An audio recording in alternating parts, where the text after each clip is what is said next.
everybody, welcome to my channel. My name is Sharon and this is a channel that is dedicated to all things related to narcissism. I make videos every Monday, Wednesday, and Friday on all types of topics related to narcissism, so if you haven't already, please take a moment to subscribe to the channel so you don't miss any videos. I would really appreciate it if you gave the video a thumbs up. It's a free way you can help me out, and definitely don't forget to leave a comment because I like to read what you have to say. So since today's Monday is the day that my boyfriend Joe joins me on the channel, and we discuss topics related to narcissism from both a male and a female perspective. So Joe, welcome back to the channel. Thanks for having me on, Sharon. No place I'd rather be.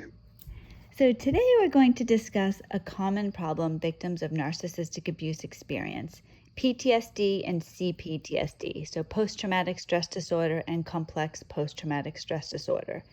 Lately, Joe's really been hit hard with symptoms of CPTSD. My daughter has also been suffering. She's been suffering with PTSD.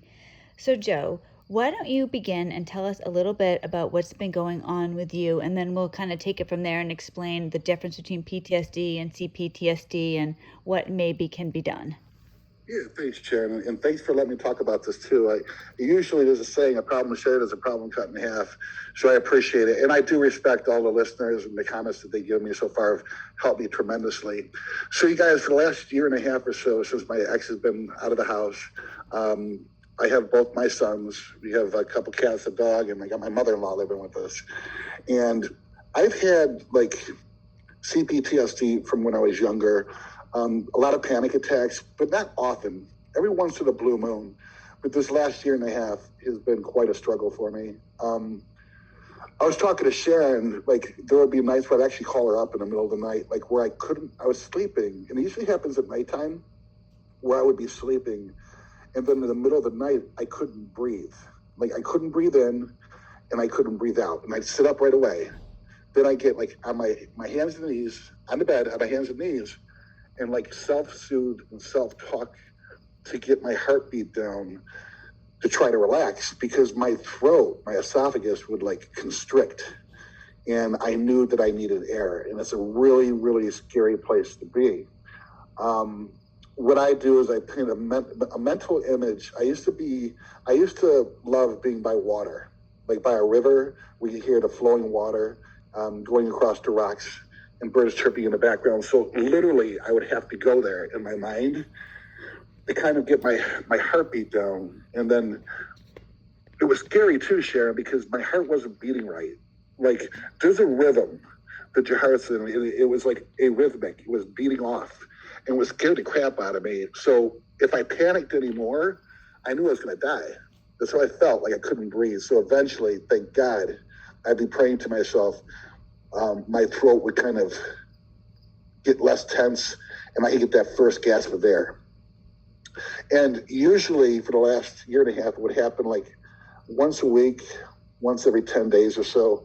Sometimes I would have like, and I didn't eat, acid reflux, where like it would come up through my throat and I couldn't breathe in, or it felt like I was going to drown.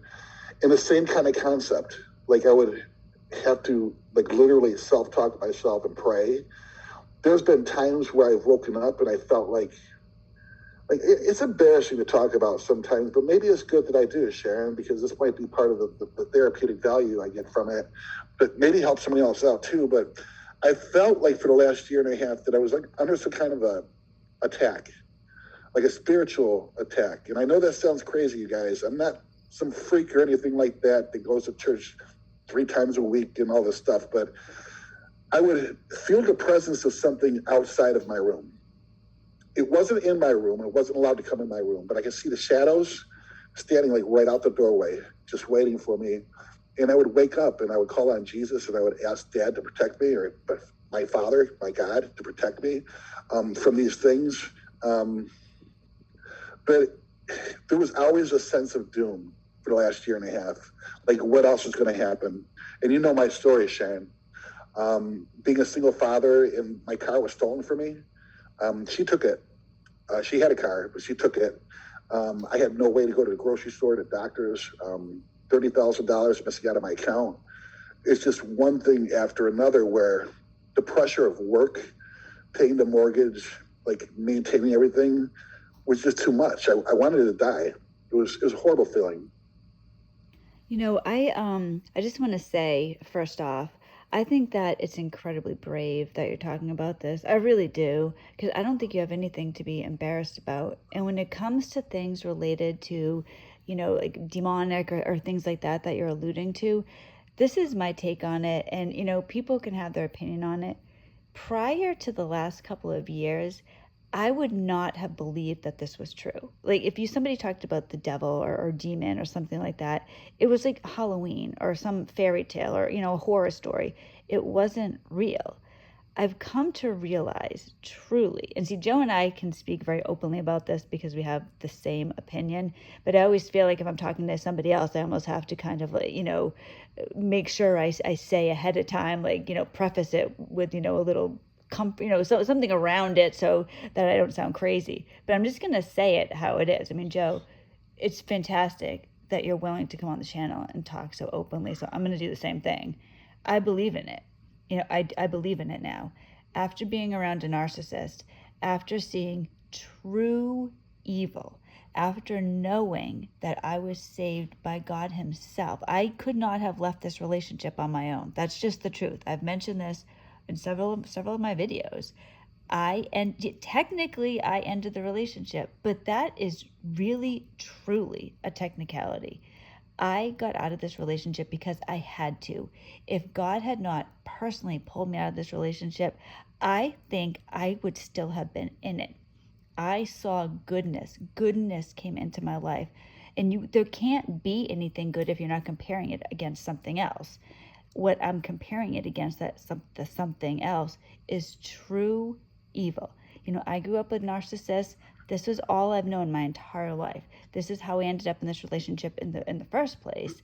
It's because there's real evil in the world. So it makes sense to me that you might have sensed something, because if you believe in God, just think of that. You can't believe in God if there's not something else you're comparing it against, right? If I know it's light out, if I know it's light outside, I only know that because I know what it's like when it's dark outside. Well, here's where it gets complex too, Cher. Is like my story when I was growing up. I was a kid.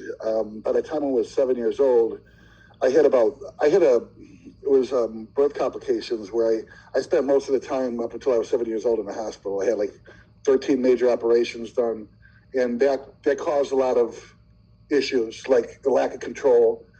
My father had left when I was 10 years old, me and my little brother. My mother was an alcoholic and a narcissist.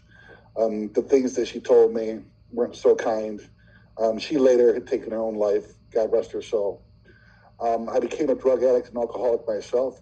I don't blame it on anybody. There's just nobody forced to drink a drug in my hand. It's just how I dealt with things. It wasn't the right way to do it. So a combination of just many things would happen. I told you like 7 years ago when my ex had an affair, like one of the ones I knew about. I was so devastated. Like my friends would have been like, Joe, like, listen, you got a great job. You're a good looking guy. You got your stuff together. Who cares? Kick her to the curb. Good riddance. And I had to see a psychologist because it was just, I couldn't kick it. And he brought to my attention, like, Joe, it's not only like this affair, but when your father had left you and your brother when you were younger, the fear of abandonment and being to blame for it, because my mother blamed me for it. So because you mentioned CPTSD and post-traumatic stress disorder, that this is kind of a new grounds for me to research. What did you find out the difference between the two were? Actually, yeah, this is a good point to mention that. Also when you were talking about that and you brought up things that had happened in your relationship and then things that happened in your childhood, that is CPTSD, and I'll compare it to what's happening with my daughter in a minute. So the difference between complex post-traumatic stress disorder and post-traumatic stress disorder is the number of events. So when you're talking about complex post-traumatic stress disorder, it's almost like PTSD on steroids. You're talking about multiple traumatic events occurring over a period of time. And very commonly, this is something that reaches back into your childhood. And it's not until you're an adult and other things happen. Because when you mentioned that, you had a drug and alcohol problem, very likely it's because of what had happened when you were a child. You know what I Yeah. mean? You're making poor decisions based on life events that were out of your control. And that's what happens to people.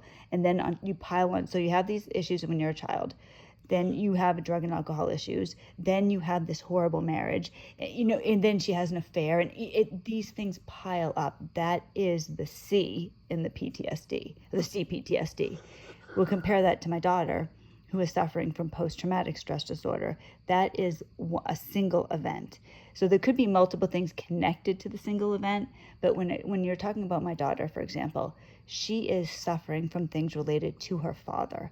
That's what she's dealing with, particularly the night that she was woken up by the police. I'll just briefly, for those of you that don't know, in the summer of 2019, my ex was found passed out with a loaded gun up the street. The police woke us up. It was a horrifying experience. It really was. We were all dead asleep, and all of a sudden my doorbell's ringing, dogs barking, I had police. I mean, it was horrifying. It was horrifying. I remember walking from now, Joe, you've been into my house, like from walking from the bedroom to the front door, it's not that far of a walk. I felt almost like I was walking in a dream to the front door. Like, it was just weird. And then the back of my house is all windows, so I could see these flashing lights. I could just see flashing lights. And my daughter was woken up, and she was traumatized by this to this day. And it's been bad for her lately. She said to me recently, she was like, "Mom, can I talk to you for a minute? My PTSD is really getting bad." And it's related to me getting the divorce. She knows I'm up, that's what. How mature is that, though? Like, when you told me that your daughter said that, she's young. Like, for a young adult to be aware, like, of her feelings, of that in tune, she's a gifted young lady. Like, to be that in tune with your body. I remember at that age, man, I had all this fear and anxiety. I was running away from it, drinking and doing drugs. I didn't even have a name for what the hell was going on. And she's that in tune with herself holistically to be able to recognize that. That's a very healthy side, Sharon. She's amazing. I mean, Joe, you know about her. Like, she's particularly mature. She really is. I'm not just saying that because she's my daughter. It's true. In a lot of ways, she's more mature than I am. She handles things incredibly well, but this is beyond her control. So, for her, I'll just wrap this up, and then I want to give the symptoms on the PTSD and the CPTSD. For her, she was traumatized by that. And like I said, all the lights that I could see in the back of the house, her bedroom's in the back of the house. So she saw all those lights too. The red and blues, yeah. Yes, exactly. So that's what she's traumatized by. If she sees lights, and she just got her license too. So talking about that, I'm sorry, honey, but talking about that, like, remember I told you a couple of times that I was arrested, like, under false pretenses, just to get me away so that she could have her affairs and do what she wanted to do. Like, when I see the red and blues, like, I get the same way. I know exactly what she's feeling. It's horrible. Like, she was telling me she was driving recently. She just got her license a couple months ago. And there was, there's a police car behind her. And she pulled over to the side of the road, and she said she was having trouble breathing. She reminded me of you, Joe, with, like, a panic attack. She was having a panic attack. And that horrified me, because here's my daughter driving. I've had panic attacks before. This is the thing, Joe. I've had a few panic attacks. Like, I can count them on one hand. I have talked to you in the middle of the night when you've suffered from a panic attack. I know how horrible that is. And this happens to you on a regular basis.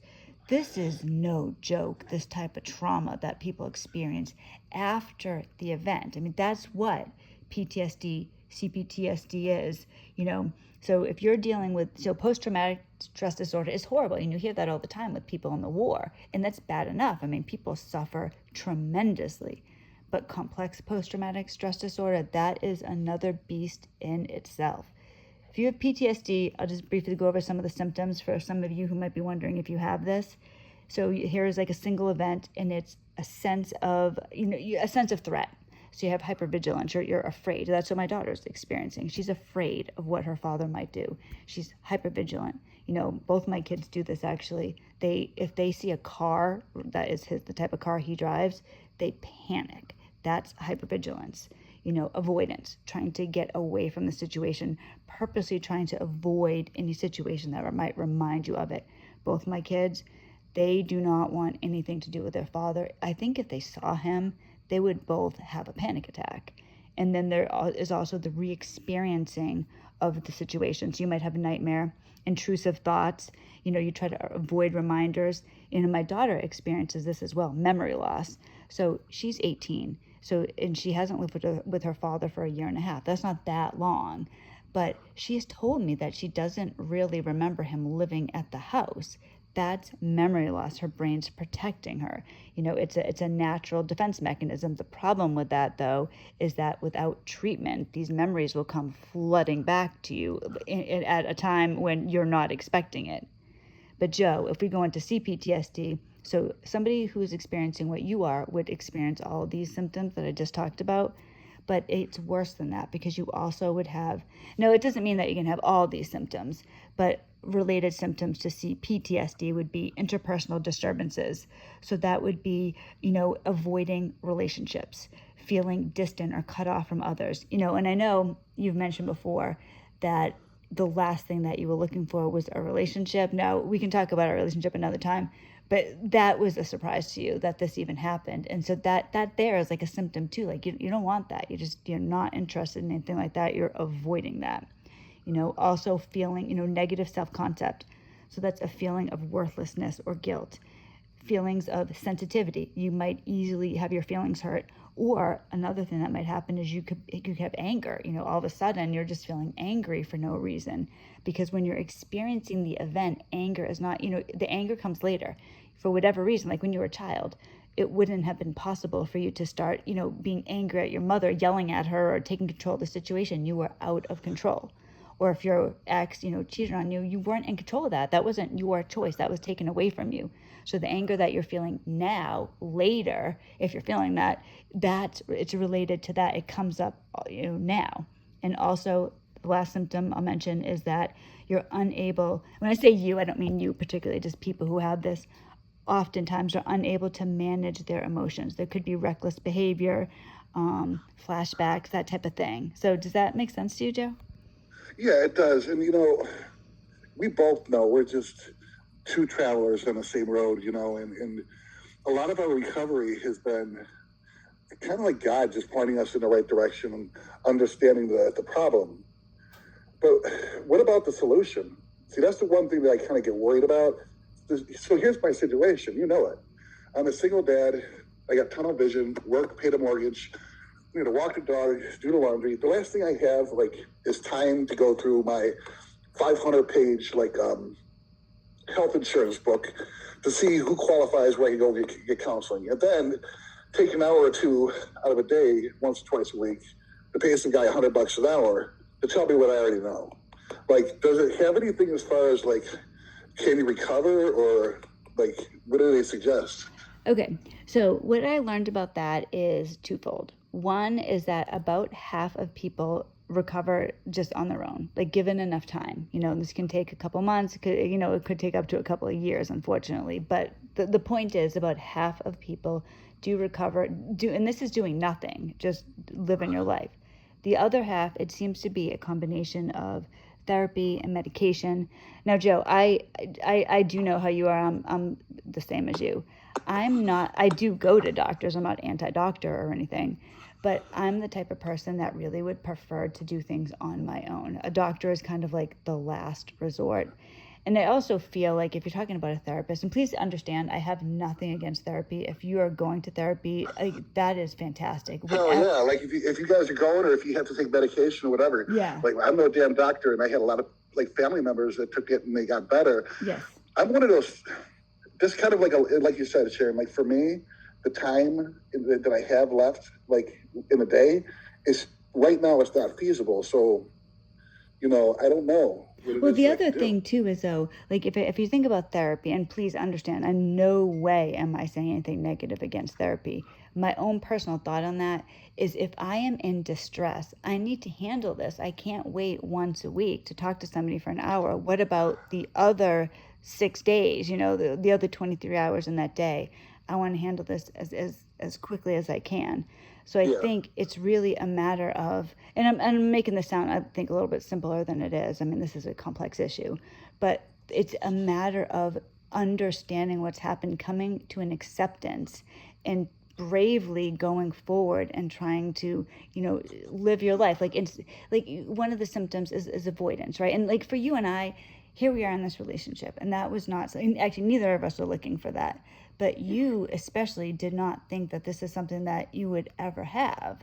But taking that step, and in other things too, like going ahead and actually getting the divorce, not living in this limbo stage, that's all part of the recovery. Because basically when you're experiencing this, whether it's PTSD or CPTSD, you're out of control. Somebody else is making decisions that affect you dramatically. So basically taking the control back is a huge help when it comes to that. Yeah, I was hoping, like, I knew, so my sponsor in the recovery group that I'm in, because I'm in recovery from drugs and alcohol, always used to tell me, like, when we did the inner work, like looking at my part and what I did wrong or what I could have done better, is that he always said, he's like, Joe, everything starts with an awareness.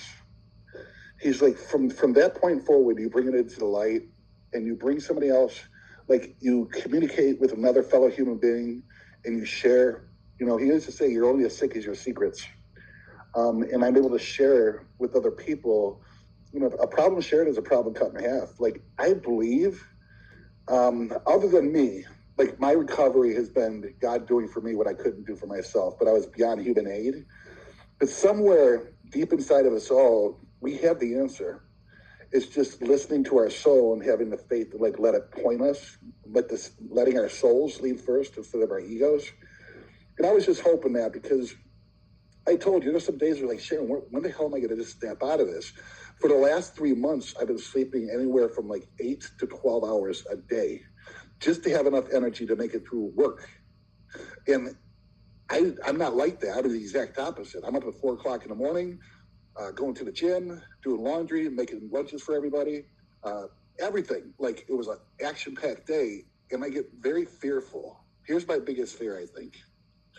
Finally, when this tie is severed, this bond is severed, and I get to live life to its fullest and be the best me I could be, that I'm not going to have any damn energy left. Like, the best of what I had was with the ex.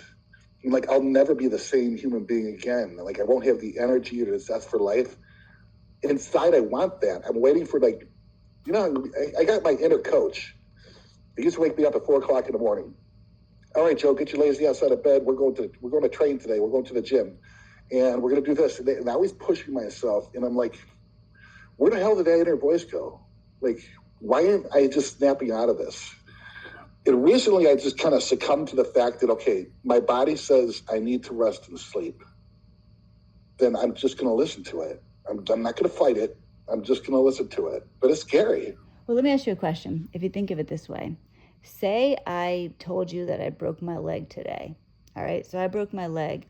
Would you think it was normal for me so I broke my leg today, and tomorrow I'm upset that I can't do my morning jog? I mean, wouldn't you think that was ridiculous? Wouldn't you say you need to heal your leg? You need to rest. You can't do what you would typically do. You're hurt. You're injured.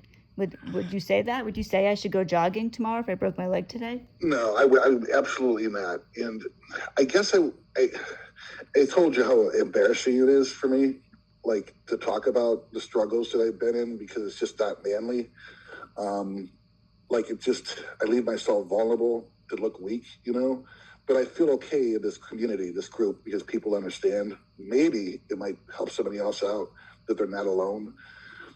I didn't give like this CPTSD thing, like, I guess enough credit, like, meaning that it's real. Like, it's not fake. It's not, okay, I feel sorry for myself. It's not that I'm weak. Like, man up and do what you have to do. There's a part of me that knows I've been doing what I had to do this whole time. It's just, I never gave it enough thought, like breaking a leg. Like, this is actually something that does happen. Yeah, you need to heal. Everybody who is experiencing this needs to heal. Going through narcissistic abuse is unlike anything else. I mean, it is unbelievable. People that have not experienced it cannot understand. That's why it's so important to have the little communities or other channels like mine where people can connect with people who have experienced this, because that's the main reason I started this channel. I felt so alone when I first started going through this. I really did, because this isn't like a regular breakup. This is so much more than that. It takes everything out of you. And Joe, for you, you are a single dad. You're trying to take care of everything on your own. It's unbelievable. I mean, how many times have we talked? You and I mean, Joe and I have spoken together, right? Like, we're planning a life together. Both of us are single parents. We're both trying to work and do everything that we can to live our life, to raise our children, but we're half of what we could be. When we're together, I'm not saying that, what we want is what everybody wants, but when we're together, we'd have less to do. You know what I mean? Everything isn't on your shoulders. We can split it up. We'll be living life together, raising our kids together. It's not all on you. You'll be able to heal. And you and I, we're both empaths. Just being in a relationship like that where we can talk to each other. There's been so many times, like when I was with my ex, I could not talk to him. I just couldn't. I didn't talk to him. He wouldn't have cared. There were times I tried to talk to my ex about something really important. He would fall asleep. Now, I'll just say something personal that happened between you and I. This was a couple of weeks ago. We weren't really in a fight, but you were a little bit angry with me about something, and I was traumatized because I thought you were going to tell me that you wanted to hang up the phone. And you know that I have a personal issue because of silent treatments. I did not want you to hang up that phone until I knew everything was okay. And at one point you said to me, Sharon, listen, I'm not feeling that great right now, but I will stay on the phone with you all night long if I have to. I'm not going to hang up on you. That type of love, that type of relationship is healing. It changes the way that you can be moving forward. It takes a while for everybody who's been in a relationship with a narcissist to get rid of those feelings. So it's like me with my broken leg, healing, letting my bones heal. Maybe later I need physical therapy, whatever it is. So you're at that point now, where you have to heal. You have to get used to being in a relationship with somebody that isn't going to cheat on you, isn't going to steal money from you. You are hypervigilant on things they've experienced in the past. And then on top of that, you have the weight of the world on your shoulders. You're trying to raise your kids on your own. You got the animals, you got everything. I mean, there's so much that you're dealing with at once. So I think you're incredibly brave what you're doing. You look at it as less than on not being manly, but what you're really doing is you're doing the work of multiple men. Does that make sense? It does. I mean, I realize it's just this damn recovery process, Sharon. For years I studied NPD. I knew it inside out better than any psychologist ever could have went to got their grad degree. They didn't study it as much as I did.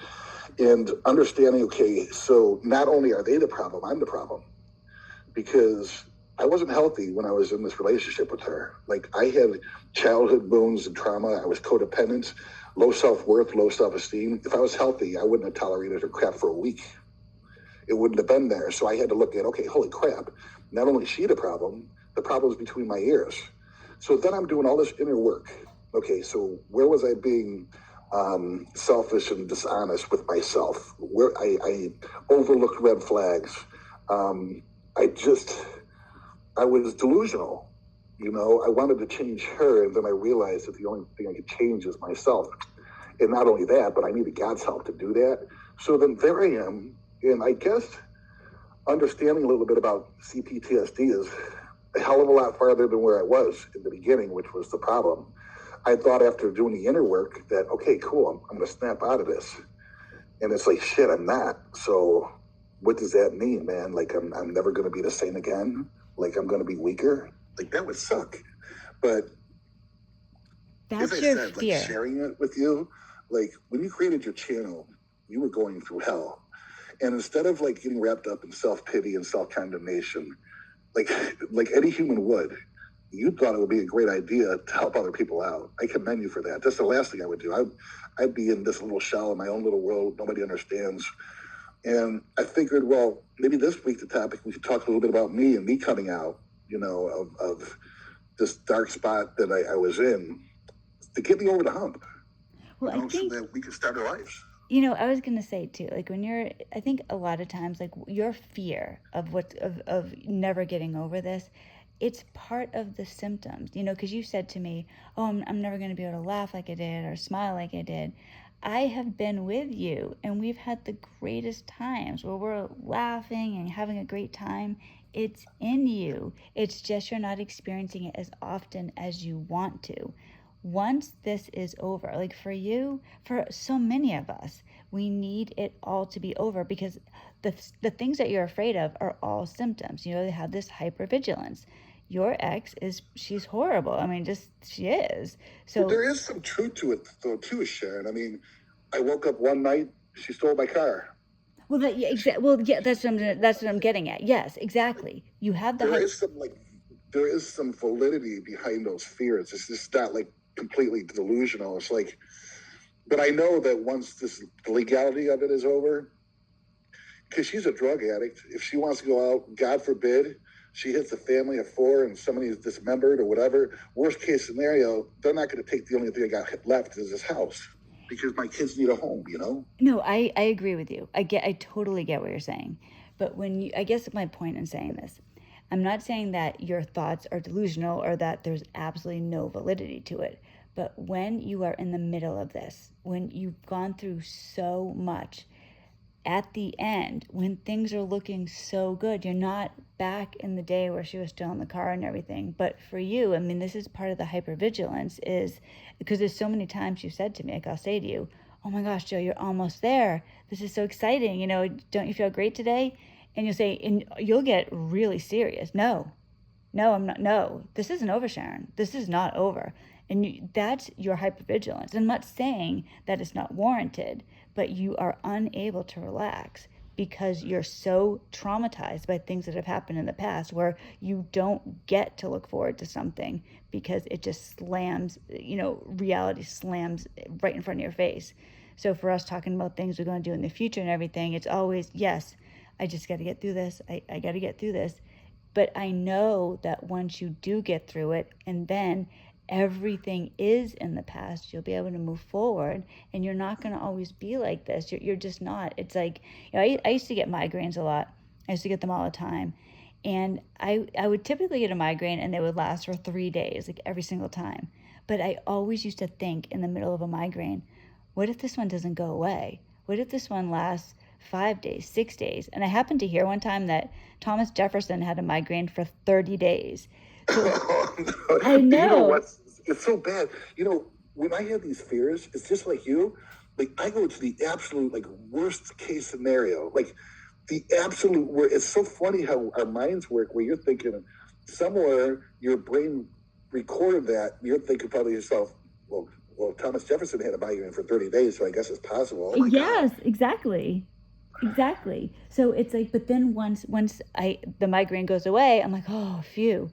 You're gonna have the release of the stress is gonna happen too once everything is done. And it makes sense. You've been traumatized. I mean, you have been. So you need to have everything done. Then you can move forward because I've been with you. Like Joe and I were together recently in New York and we had the greatest time. We had so much fun.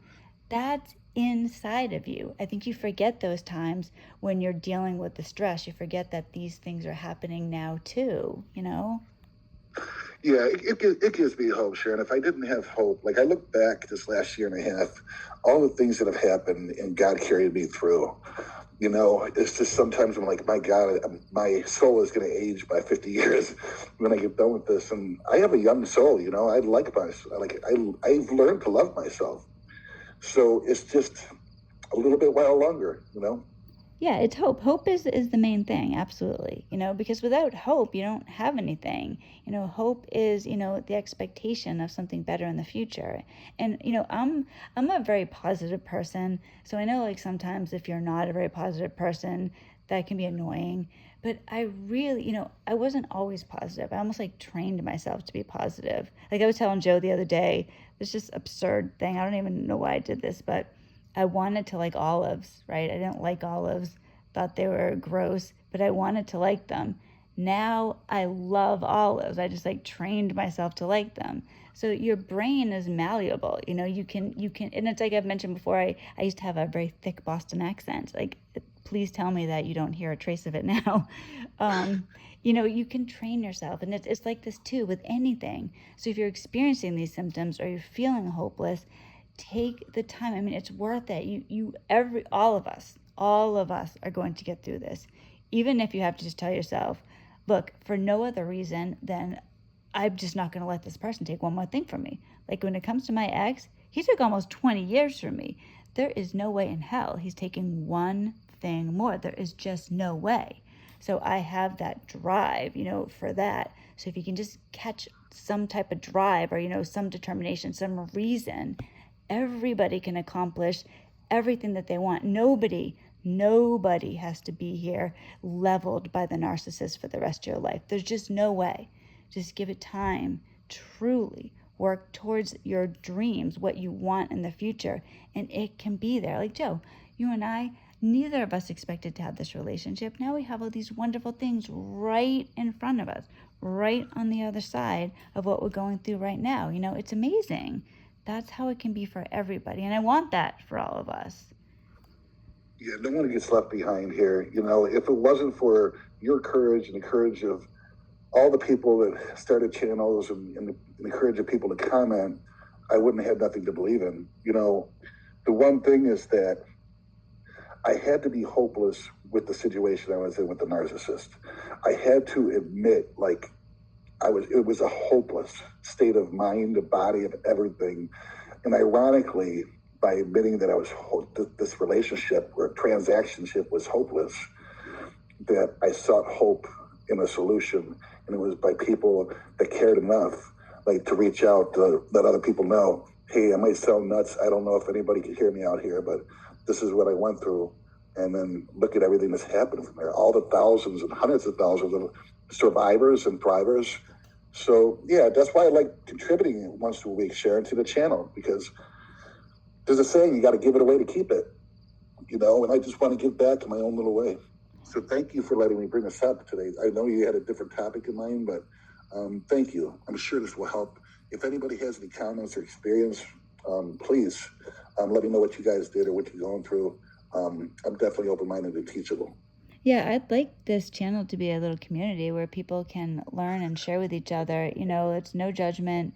It's all love, truly. I love to hear from people. I know Joe does too, and I want to try to move forward, all of us. Like Joe said, nobody gets left behind. Nobody has to suffer endlessly with the pain of narcissistic abuse. You just don't. So don't even think that. Force yourself, truly, even if you're in the worst depression, there is a better day. After the night, the morning comes, right? After the darkness, there's light. Truly, that's not just some happy feel-good thing to say. It's the truth.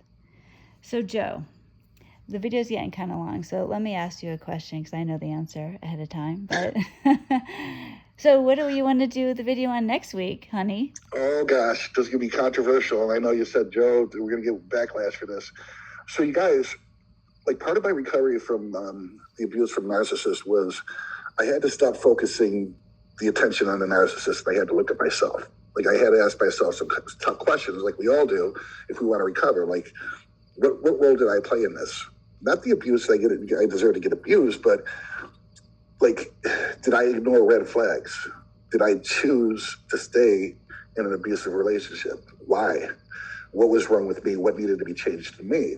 And I was thinking about it because, remember, I'm a recovered alcoholic and drug addict. I was no saint. I'm still not a saint, and there's a lot of, just because I'm an empath doesn't mean I'm a saint or a good person. It doesn't. And I've heard it said before, and it's true, that even empaths have some narcissistic traits. I think we all do in order in order to survive, selfishness and self-centeredness. You got to think about yourself, self-preservation, even seeking external validation from other people. You want to have friends, you want to be liked. And I was telling Sharon, maybe a cool topic would be, I know it sounds kind of nutty, but a list of commonalities between narcissists and empaths. Because when I was able to focus on the character defects I had, selfish, self-centered, egotistical, self-seeking motives, I started to, I don't know, call it osmosis, but the hatred towards the enemy, the narcissist, started to dissipate because I got very involved and intrigued in building this relationship with myself and my God and learning what I could do to be a better person because I couldn't change them. So I mentioned it to Sharon, and she was like, you know what, you're going to really tick off a lot of people and they're going to take it the wrong way. But she might be kind enough to let me convince her that next week we could do something like that. And maybe it's going to help somebody, you know? I don't know. But I've never heard anybody truly talk about it like that because it just sounds like distasteful or offensive. Like there's nothing in common between the narcissist. And true, I get that. But I just wanted to like objectively look at the traits that we both share in common.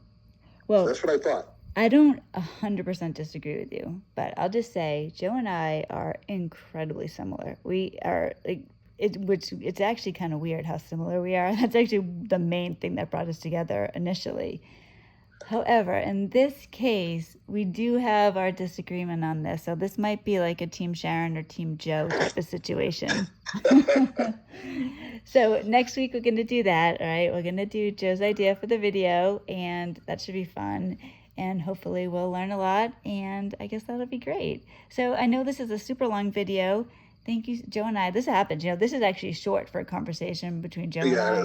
I mean, we'll go on on the phone for like 5 hours. So this is nothing. We're just warming up. In fact, after I stop this, we're going to keep talking. But thank you so much for watching this. If you made it to the end, give me a thumbs up in the comments so we know you made it to the end. And it was so great to have this talk with you, Joe. So thank you for coming on and sharing. And I'm really looking forward to you being on next week. So thank you. Thank you, too. Thank you, guys. Thank you, Sharon. So I hope everybody has a great week. I will see you by myself on Wednesday. And I guess that's it. Good night, everybody. Good night, guys.